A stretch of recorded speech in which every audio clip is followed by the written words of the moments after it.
same year, which it won Best Narrative Film, and I came here right before that at the New York Underground Film Festival, which doesn't exist anymore. But after that, those I didn't bring any money in from those. Then the first place I went for, where I got started to get a recruitment, was in 2005 at the Alamo Drafthouse Theater. Tim Leag started that in Austin, and he was the first person to contact me. I'm very happy because he's done really well. He's a cinephile. The reason that he started his movie theater because he wanted to show movies, weird, strange, whatever movies, things that he liked. And he luckily happens to be a really good business person. He came up with just this idea of having like food service with these trays in front and beer. And when I was there, it was him and his wife running it. And he said, well, the way we make our money is, or she said, the way we make our money is the beer.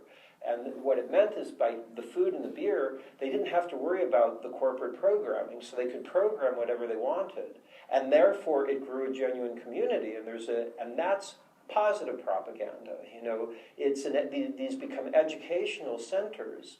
You know, and I've found it doesn't matter if it's a big city or a small city. It's if these kind of theaters where there are genuinely passionate cinephiles that are essentially educating their community. Then I was just in Paducah, Kentucky, and I had never even heard of Paducah, Kentucky until somebody came up to me in Tennessee from the venue and told me about their theater. And you know, it's a very small community, but there were people there because they'd been there for 10 years, and it was an educated community because of it. And I'm realizing that it's the nature of human beings to want community, education, and thought. These corporations, they've tried to copy what Tim Leag was doing by having food, and they're not doing well like Tim Leag is. They keep trying to buy him out, and he won't because he's passionate about what he's doing. But it's that he programs interesting things. The corporations they program the propaganda that isn't interesting, and they're not doing as well. In fact, he bought up one of the places that were trying to buy him at first, and he says that he's going to have 50 of them open throughout the United States in 2017. I hope so, because for me it would make my touring much faster and easier to do. But I'm very happy about this. I saw Steven Spielberg just last week. You can look it up in the Hollywood Reporter. I'm amazed because to me he's there's no question he's the most successful, most influential filmmaker in the culture right now.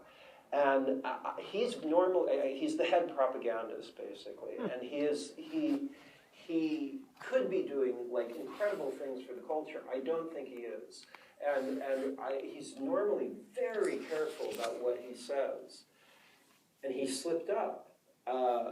Maybe he's just getting out of touch or whatever. But what he said, I'm surprised more people aren't like getting upset and writing about it. But you'll see it. He's quoted as saying, this is to a new building that was opening up at USC. So he's talking to like young students, thoughtful people that want to be, artists, filmmakers, influencing the culture in a positive way. And he said to them, your ideas are too fringy. And the quote was, too fringy for the movies. So look it up, you'll see. I was amazed that he was that blatantly horrible to tell young people that they're fringy, meaning thoughtful. He mean you've got to stick to what the corporate propaganda lines are, or your movies aren't going to get made. He's right. If people go into that structure, and then they were talking about all these other things about how pricing is going to work. I mean, it's just. And what I'm happy about is it was so blatantly disgusting that people are going to know, and people can feel it. And the kind of thing that I'm seeing that's going to expand, it may not become gigantic in the way that the single screen corporate films were on in the 70s, but people want it, they want to think, they want to discuss. And I've realized as I've been toying around with films that this kind of element, the question and answer session it's actually the most important part of what I do. I mean, obviously the film starts the discussion, but having this kind of discussion, and people, they want stuff like that and get a lot of stuff out of it. Anyhow,